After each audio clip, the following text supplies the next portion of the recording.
What's going on out there at the moment? Well, we've got this fucking election thing happening in the States coming up, creating a lot of uncertainty, I think, in the world in general.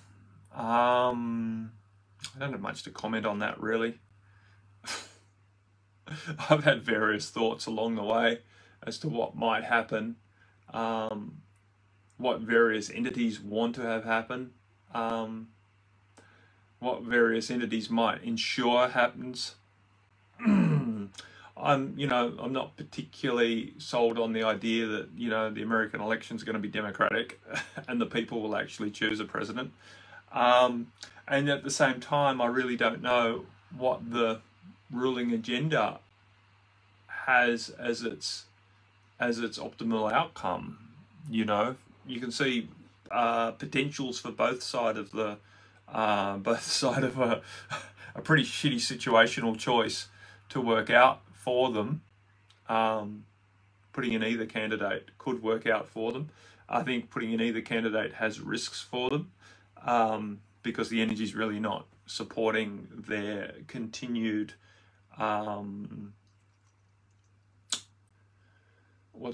dominance of society. So I'm watching with curiosity. I'm not barracking or rooting for any particular candidate at this stage because I really don't know if it'll make much of a difference. I think it will make a difference. I think there's definitely different pathways will evolve depending on what the outcome is. But ultimately, how it is book. Hi Matt, Pam Gregory, who's an intuitive astrologer, I know that, thinks there may not even be an election. Yeah, that's potential. And if there is, there will likely be several states that govern themselves. Yep, I could see that as a potential outcome as well.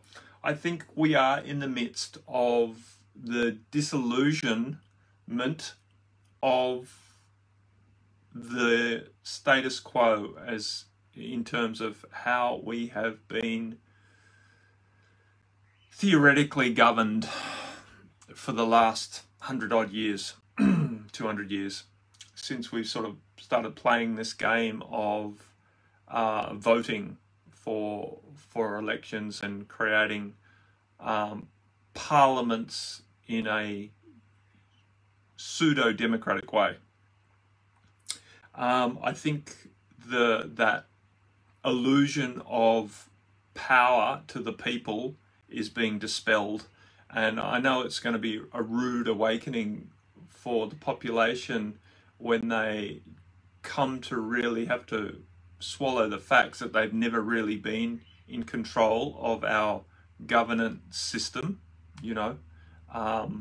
but that has to happen, right?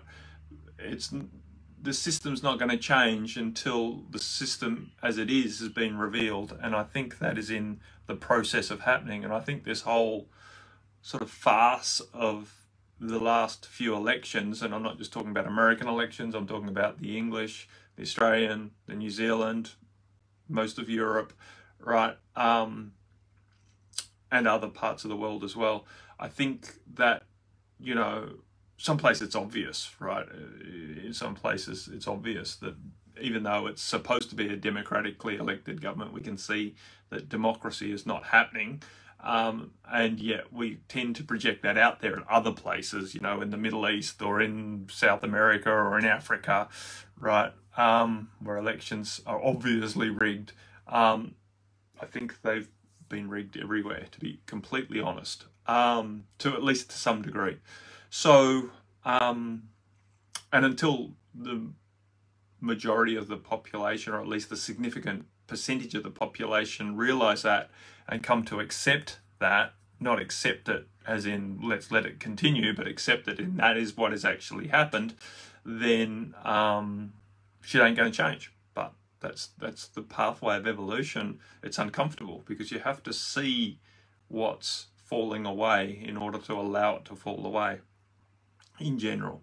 So yeah, it's going to be interesting. I think we're in a very interesting decade, and if we can relax into it, it is quite entertaining.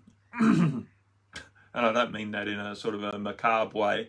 Maybe I do. But there's certainly plenty to be curious about as it unfolds, and wondering what twists and turns we're going to take. I don't think anything is set in stone, and I don't think anything is being controlled by a power off the planet, in terms of, you know, I think there's influences, of course, off the planet, but I don't think there's a destiny that is set personally. So I don't believe anyone knows the future for sure. There's plenty of potential futures, and people who have the ability to look into the future can see potential futures, but which page you flick to in the book of potential futures is a little bit up to the energy of the person looking. You know, they will always align with what they think is going to happen, or what they are more likely to, I don't know, align with in some way. So so it's important not to get too contracted around what anyone says they think is going to happen in the future, but recognize that we are all still at choice, and we are all still making an influence on the pathway that society is taking. So I'd encourage everyone not to feel disempowered, even though it feels like a disempowering situation when I say, you know, democracy is not working. Well, then what influence can we make if we can't vote for people who are governing us? And I think we can make a lot of influence beyond that mechanism that has failed and is continuing to show its failure in more and more bizarre and macabre ways.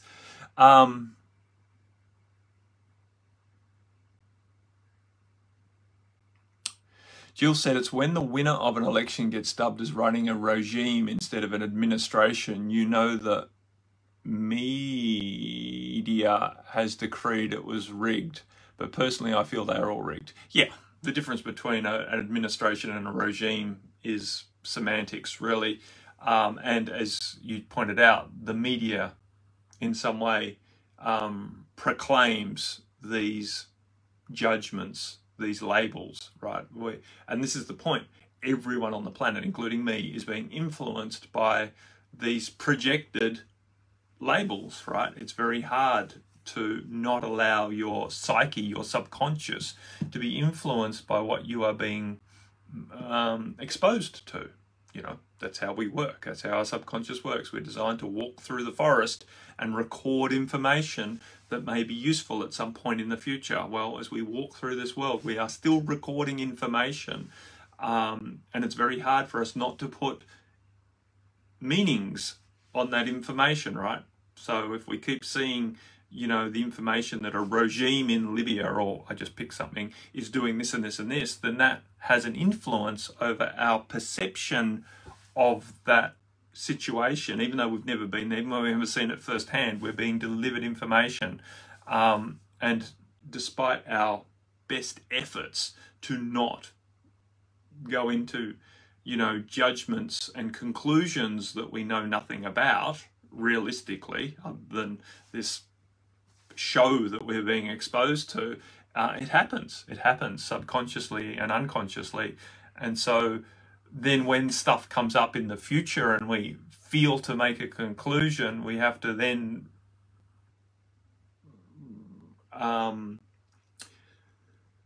inquire as to how much subconscious programming is coming into these beliefs that are now influencing our conscious belief about what something is or isn't, right? The judgment that we're about to proclaim, or the action that we're about to take. You know, and this can happen on big scales, like the media talking about different nations or countries, but it's also happening on small scales with different people in your life talking about other people in your life, right? And it's very hard to not subconsciously come to various or have various influences over your perception of that person based on what you are hearing, even if you're not really wanting to believe what you're hearing. Words are powerful, visuals are powerful, information in general is powerful, and we don't have control over what information we are receiving. We don't. We never will have. We can't lock ourselves in the cone of silence, right? Or in the whatever in our bedrooms. We're going to walk in the world and we're going to be influenced. It's then a matter of, when it comes to making a decision, when it comes to applying the belief systems or the information that we've been indoctrinated with, right? And we're all being indoctrinated, not just, willingly, but unwillingly. Then we have a chance to go, hang on, is this really true? Is this really true for me? Is this really useful? Or is this just subconscious programming? And it's not all subconscious programming is bad. We have subconscious programming, and we walk up to a crossroad, we look left and right, right? Because that's been programmed into us, and that useful survival technique that happens automatically. Even though, but I couldn't hear a car coming. Yeah, but there's electric cars now that don't make nearly as much noise. There's cyclists who don't make much noise. There's stuff going on. And so we have to be, recognize that we have been influenced in ways that help us survive, but we've also been influenced in ways that create prejudices that aren't necessarily for our highest and best good. Even some of our survival techniques aren't for our highest and best good, but they keep us alive, right? Is it for our highest and best good to die? Sometimes, maybe, I don't know. But the point is, it's to recognize that nothing's good or bad. Subconscious programming is not good or bad. It can be good, and it can be limiting, and it can even be detrimental, which I could say is bad, but I choose not to. Because I'm a choice. That's important to remember. We get to use language as we choose to, but it's also, we don't always get to choose to necessarily be able to overcome our habits and our programming. But we do get to choose to try our best to overcome our habits and our programming. Susie said, I was thinking about saying sticks and stones may break my bones, but names will never hurt me yesterday. Words do hurt, particularly when we are sensitive. Yeah, of course. That's an interesting saying, that words will never hurt me. It's a way to try and, take our power back. But the thing is, words can hurt you emotionally, mentally, psychologically, but do they really hurt you, the being? And so everything comes down to what really is pain. What aspect of us is feeling the pain? What's damage? What aspect of us has been damaged? Is damage forever? What is this thing called hurt? Because if we try to avoid it, pain and hurt, and if we try to categorically avoid being damaged, we don't get to live. You don't get to live, because if you take it to the nth degree, getting out of bed is a risk.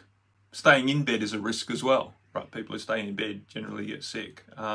So getting out of bed is a risk, right? Taking your next breath is a risk. We only have so many breaths we get to take, I believe, before we fall to the earth. So,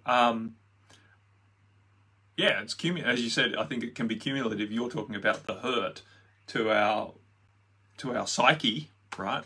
And how that might limit us from engaging in life, which I agree with, right? If we keep getting psychologically or emotionally hurt with name calling, for example, rejection from people around us who we're looking for acceptance from, then that can definitely limit our ability to embrace the opportunity to be in human form and live it, definitely can play an influence, depending on how strong we are in our ability to rise above these experiences. But the point is,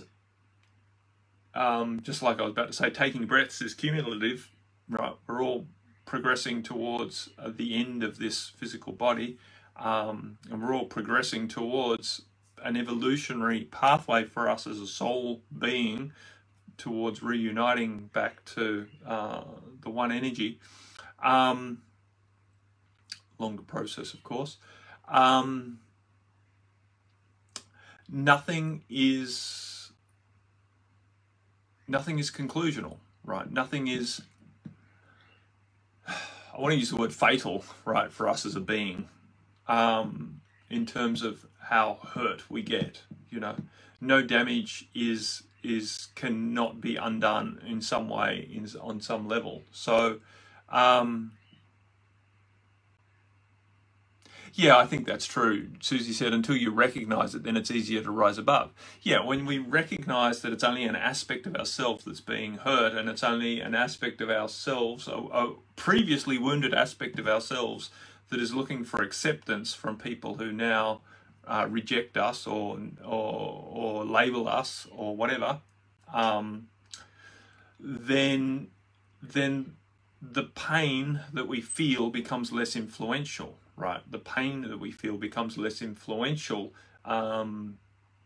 because we recognize it for what it is. Right, it's a wounded aspect of ourselves being re-triggered, and that can actually be a pathway to deeper healing. Right, the name calling can actually help us reveal these aspects of self that are limiting us and our ability to live as an empowered being, right? More expressive as the soul being on the planet. So again, you know, it's not about feeling like the victim of bad people who are doing bad things to us, but to recognize that all situations have potential to be beneficial. So, and that's not to make it right that people go around labeling others in a derogatory or inflammatory or hateful way. I'm not promoting that, but I'm also not promoting the idea that that should stop in order for everyone to be happy and not triggered, because I don't believe we can ever be in a world where people don't get triggered, because that would be very counter evolutionary, right? If we're not being triggered by something.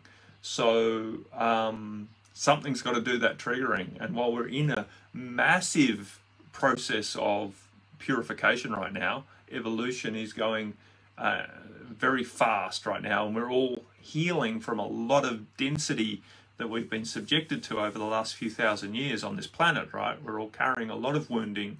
Then it's obvious to me that there's going to be a lot of purging of pain.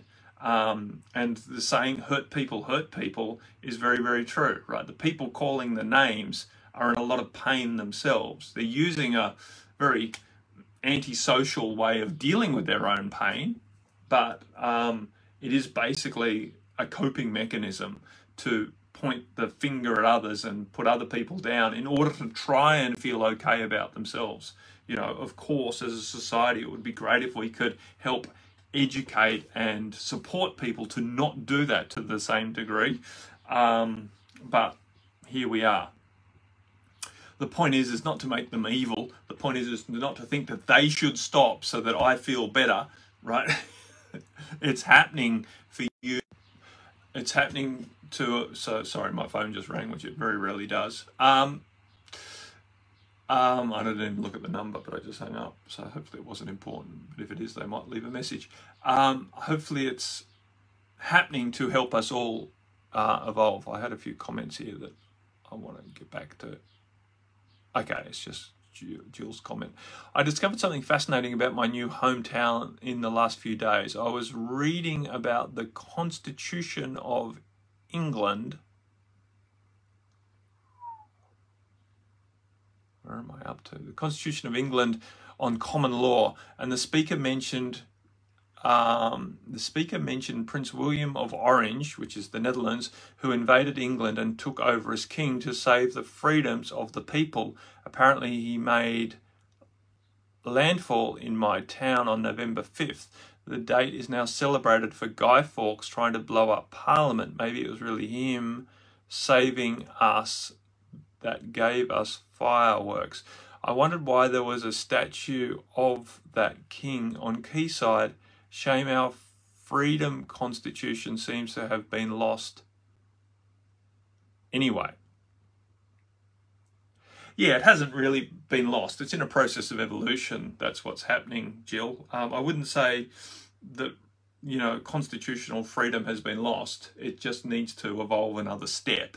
And so, as I was saying at the start, you know, with our, you know, interesting view on democracy as it's playing out in the US elections right now, the system's broken. And so it needs to evolve. And for that to happen, we need to see it for what it is. And so I think our constitutional freedoms, quote unquote, being eroded away to such a high level at the moment as to wake us up that we haven't had freedom for a long, long time. And so the things have to shift. And so what has been giving us, you know, hope in the past with the, you know, righteousness of law and even common law has to be eroded so that we look for something deeper and move towards creating structures that are more expansive in their protection of the freedom of individuals to express themselves as divine beings on a planet in human form.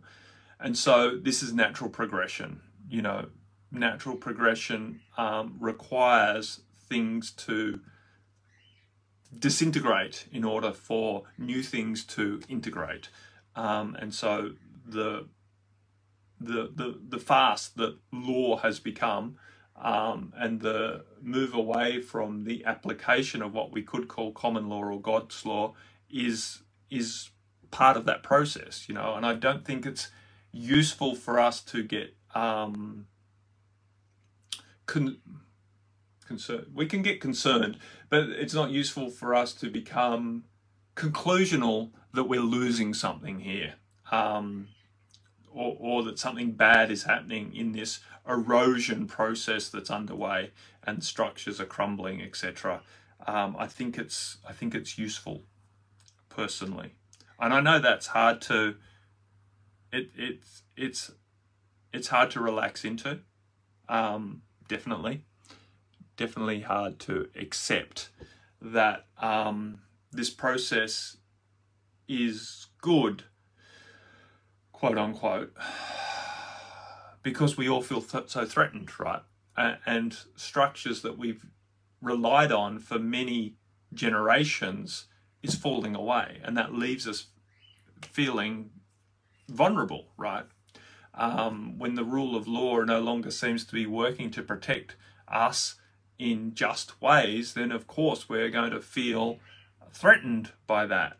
But I think it has to happen because it's not going to evolve organically without a regression in order to create an impetus for people to make big change to how law rules is being applied and decided or defined, because it just went too far, right? It just went too far into the ridiculous, and so something has to happen to help us bring us back, right? Just the same as it's happening with our governance systems and this whole idea of party politics and the way of ruling, and just allowing so much corruption from other influential beings on the planet, unelected influential beings, is just ridiculous. You know, we have the UN, the World Economic Forum, the bloody this and the that, right? We have all of these different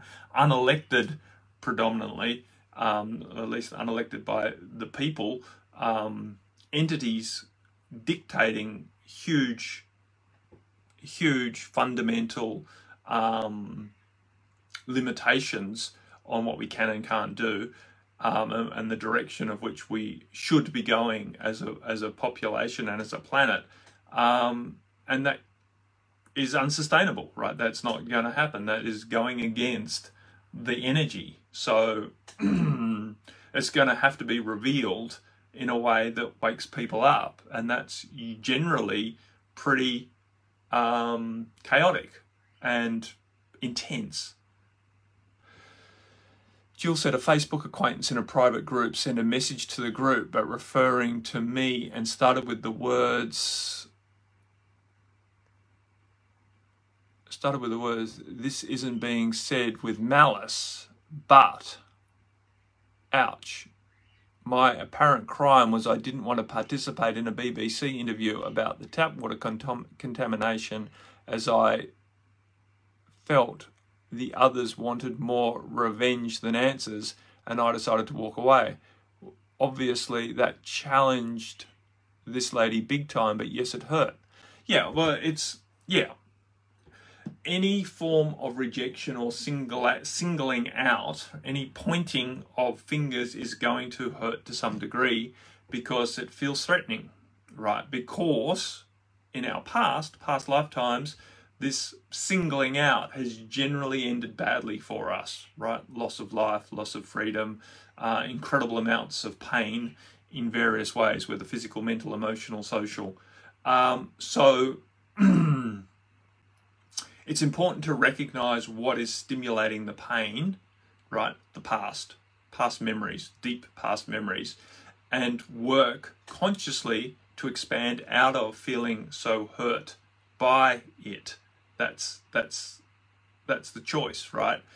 As opposed to feeling the hurt and then making it very real by wallowing in it, and then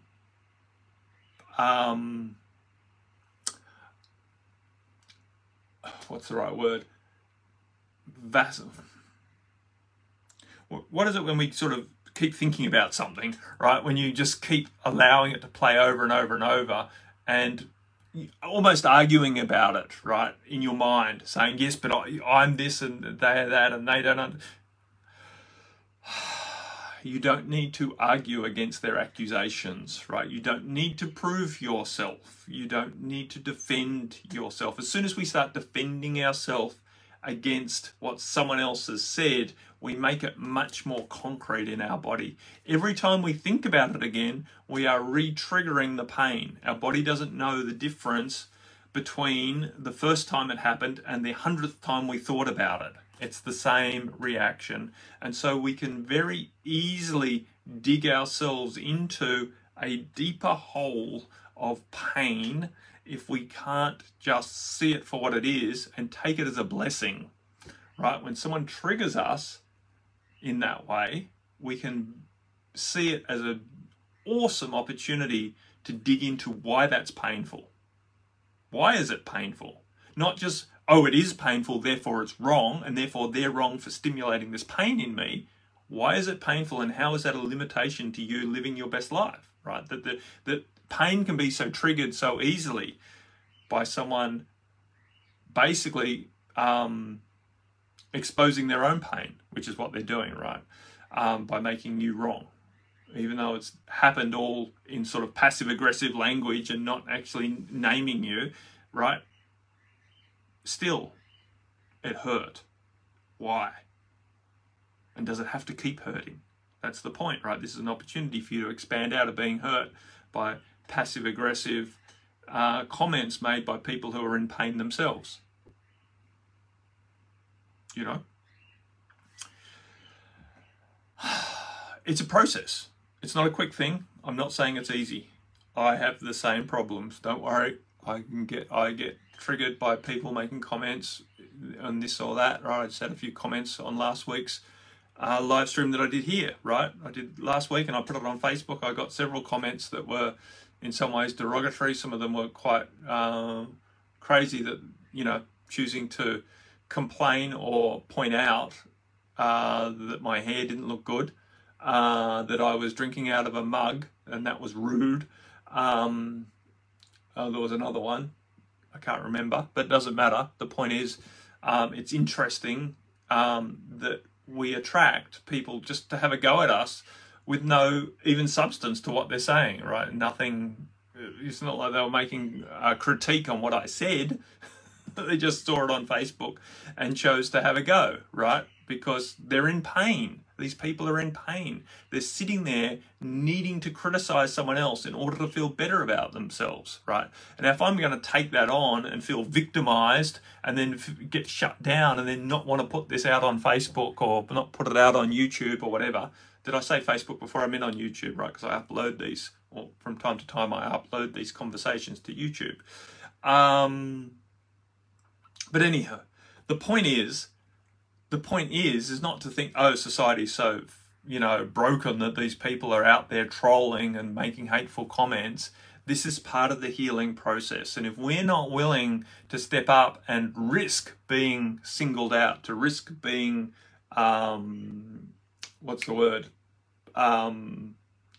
criticized in some way, then, how's it ever going to change? It's not, right? It's not going to change if we're not willing to cop it on the chin when people need to have a go at someone.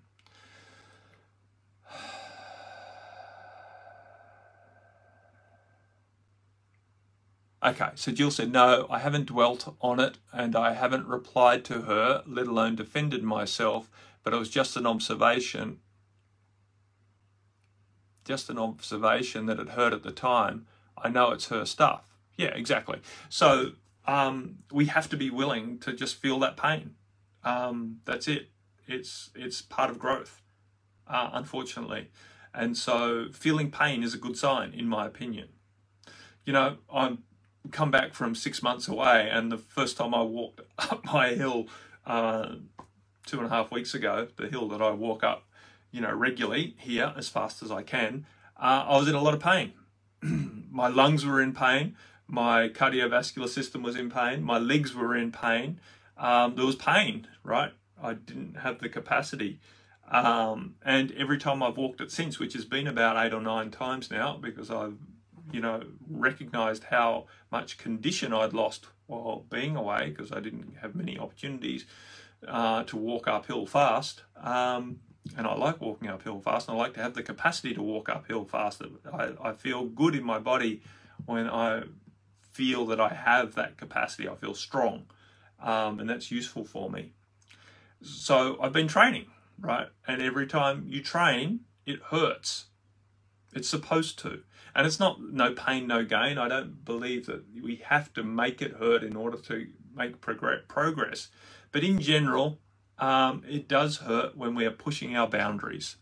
When we are pushing our boundaries, it hurts. There is a sensation that is not comfortable as we get stronger, whether that's physical or emotional or mental or social. It's going to hurt as we expand our boundaries and step into more expansive expressions of ourselves.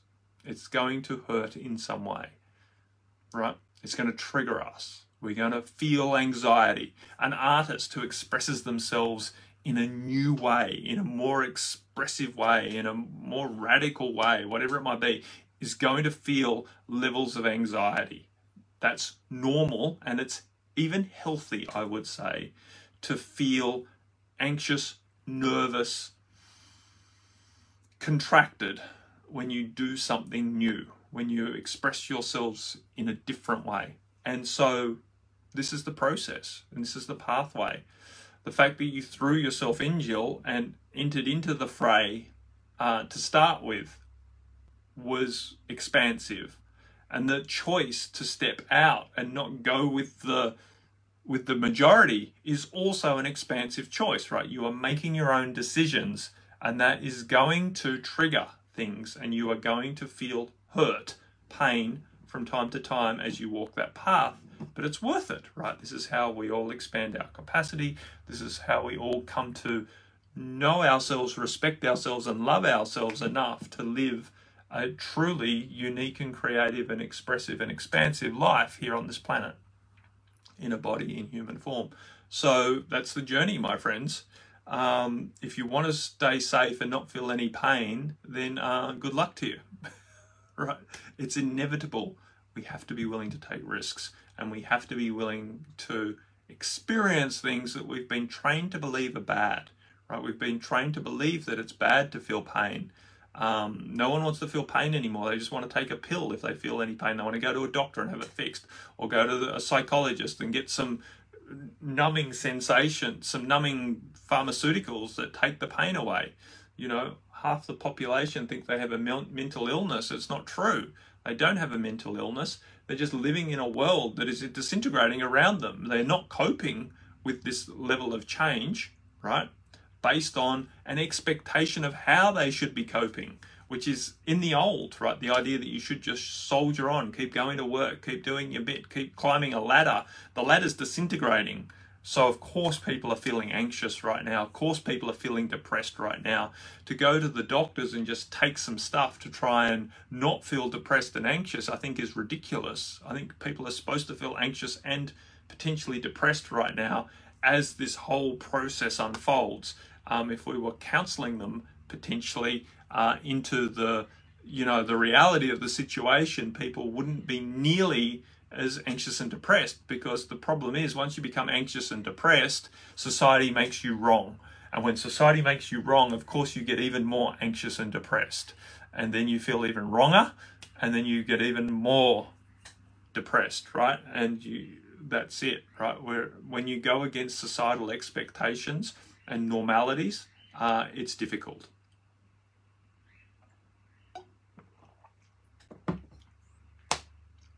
So, anyway, my friends, that's my tirade over. I've gone well over time yet again. Much, much love to you all. Namaste. Speak to you again next week. Bye for now.